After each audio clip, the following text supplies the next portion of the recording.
दोस्तों, क्या मैं कहूँ अब भी नेपाल का पैसा है जो करेंसी है दुगना लेवल से ऊपर जा रहा है। मतलब उसका रेट दिन बाय दिन बढ़ता ही जा रहा है, बढ़ता ही जा रहा है। पहले का रेट था जो एक्चुअली में 2015 17 18 ऐसा 22 23 जहां तक मैं देखा हूँ तहां तक है ना, उसका रेट बढ़ता था कमता था, बढ़ता था कमता था। बट ये 2025 24 में भी कम बेसी हुआ, बट तो उतना कम नहीं हुआ। 25 में इसका रेट दुगना लेवल से है ना ऊपर ही जा रहा है, नीचे नहीं है। ऐसी बात है, क्या हम अच्छी सरकार बनाएंगे जो इतना रुपया इतना तेजी से हम लोगों का रुपया ऊपर जा रहा है ना? हमने अच्छा ही सरकार बनाया तब तो ऐसा हमारा रुपया दिन प्रतिदिन ज्यादातर ज्यादा होते जा रहा है। एक्चुअली मैं बता दूं ये कितना लोगों का माइंड सेट होगा है ना, अभी विदेश में रहता भाई लोग होगा है ना, वो सबका माइंड सेट होगा जो अरे अच्छा सरकार है ना, ये दिन बाय दिन पैसा बढ़ता ही जा रहा है, बढ़ता ही जा रहा है, कम होने का नाम ही नहीं ले रहा है, यानी कि यही सरकार होना चाहिए नेपाल में है ना। तो मैं बता दूं अफ्रीका हालात आप लोगों को मालूम ही होगा। एक्चुअली में वहाँ क्या हुआ था, मतलब आप लोग को मालूम भी होगा लेकिन फिर भी बता दे रहा हूँ आप लोग सबको। वहाँ पर ब्रिटिश राज था तो वो थोड़ा थोड़ा अच्छा चल रहा था। जहाँ वहाँ से ब्रिटिश राज हटा, अफ्रीका का सरकार ने सोचा है ना, जब तो ब्रिटिश सब चला गया, अब पैसे छापने का मशीन हमारा पास में है, हम जो चाहे वो कर सकते हैं।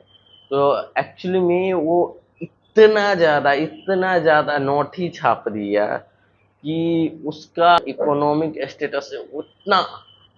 एक बात समझ लो, जब कोई भी देश का पैसा होता है वो जितना तगड़ा होता है ना उतना अच्छा होता है।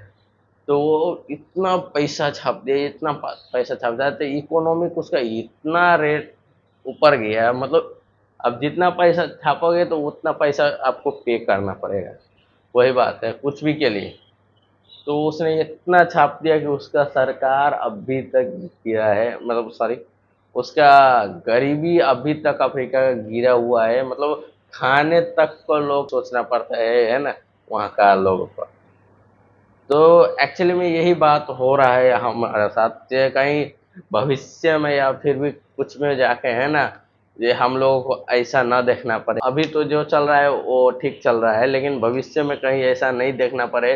जो एक्चुअली में पिछला सरकार कोई भी था तो उसका टाइम में ऐसा नहीं किया, लेकिन जब जो ये आया तो पैसा इतना तेज से तेज बढ़ता ही जा रहा है, कम होने का नाम ही नहीं ले रहा है, दिन प्रतिदिन बढ़ता ही जा रहा है। कम होता तो इसे इस पे थोड़ा सवाल भी पैदा हो सकता था, जहाँ एक्चुअली में कम भी हो रहा है। और सबसे पहला बात तो इसका पूरा हम डिटेल समझेंगे। हाल फिलहाल का प्रधानमंत्री बनाया गया है सुशीला कार्के जी, उसका बारे में हम पूरा डिटेल में बात करेंगे आज।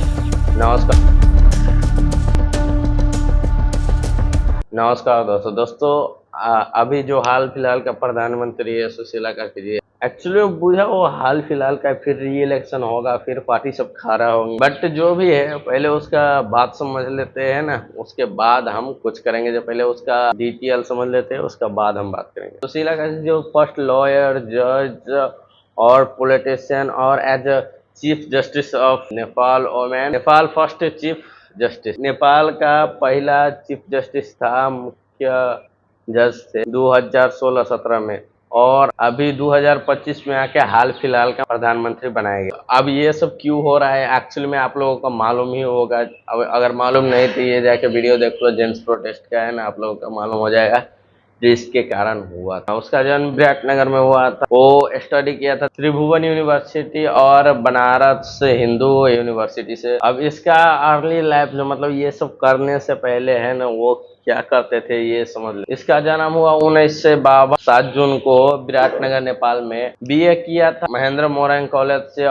एमए इन political science Banaras Hindu university से। और लॉ का डिग्री किया था त्रिभुवन यूनिवर्सिटी से।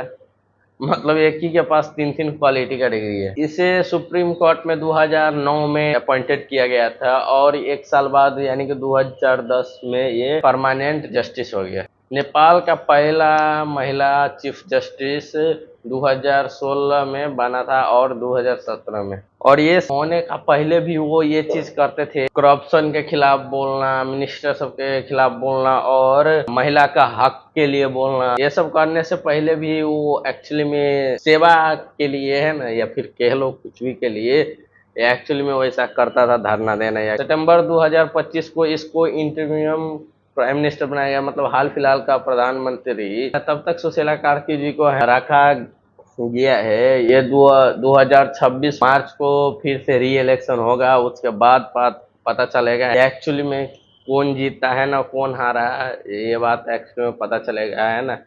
लेकिन ये सुशीला कार्की जी के बारे में है ना एक बात और है, जो कि कई सारे प्रेस वालों ने, मतलब मीडिया वालों ने काउंटर किया है।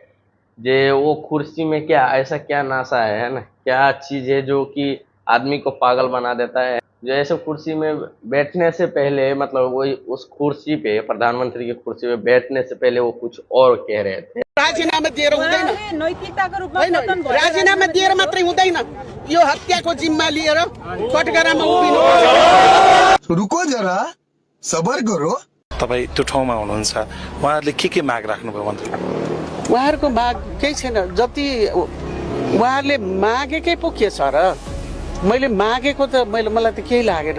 उहाँहरूको जो नोक्सान हो त्यसको क्षतिपूर्ति त कहिले हुनै सक्दैन, नेभर बिन, कहिले हुनै सक्दैन र राज्यले गर्न पनि सक्दैन, जिउँदो फर्काएर त ल्याउन सक्दैन। खत्म, bye bye, tata, goodbye, गया। है ना, और बैठने के बाद कुछ और कह रहे। प्रधानमन्त्रीज्यू, मन्त्री परिषद कहिलेसम्म विस्तार हुन्छ? जैसे वो बोल रहा था कि जब भाइयों के बारे से, मतलब हुआ क्या हुआ है। अगर एक्चुअली में ये हुआ होता है तो क्यों जरूरी था जेंट्स प्रोटेस्ट करने के लिए, है ना। आप लोगों से मैं इतना ही कहना चाहूंगा, है ना, कि जितना भी आपको एक ये मतलब दारू मुर्गा के लिए आप सोचोगे कि एक दिन मैंने एक दिन वेस्ट किया है, लेकिन ऐसा नहीं। आप अपना 5 साल के करियर उसके हाथ में दे देते हो एक ही क्लिक में, अपने इस उंगली से। आप इस उंगली से 5 साल का करियर आप उसका हाथ में दे देते हो। क्यों? तो सिर्फ दारू मुर्गा के लिए उसको वोट मत दीजिए। आप चूज कीजिए अच्छा कौन है इस नेशन के लिए। तकरीबन 1.5 लाख लोगों ने जेंट्स प्रोटेस्ट के में शामिल हुआ, उसने एक नाम चुना सुशीला कार्की, और उसे हाल फिलहाल का प्राइम मिनिस्टर बना दिया गया। कहीं एक्चुअली में कल के दिन में, है ना, 1 करोड़ आदमी, अगर कोई भी सिविलाइज पर्सन को, मतलब कोई भी वही के आदमी को चूज कर लिया जाए यही हमारा प्रधानमंत्री है, तब तो वैसा फिर से हो जाएगा। ये मतलब ये इलेक्शन हो रहा है तो होने दीजिए, है ना, बट आप सिर्फ एक उंगली जहां भी डालना वो राइट जगह होना चाहिए, सही आदमी जो आपके लिए कुछ कर पाए, कुछ कर सके। एक्चुअली में ट्रूली लीडरशिप किसको कहते हैं, ये सब बालेन से सीखना चाहिए। क्योंकि उसका आने के बाद बालेन जब ये काठमांडू का मेयर बना, तो उससे पहले अगला मेयर कौन था ये काठमांडू का अलावा किसी को मालूम ही नहीं था।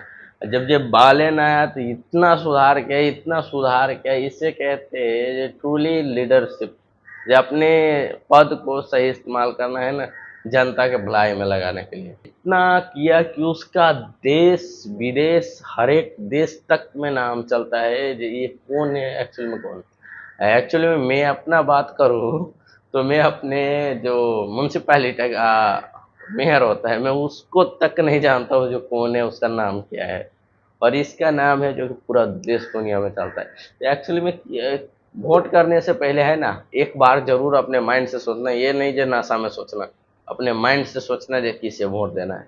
तब तक के लिए बहुत बहुत धन्यवाद।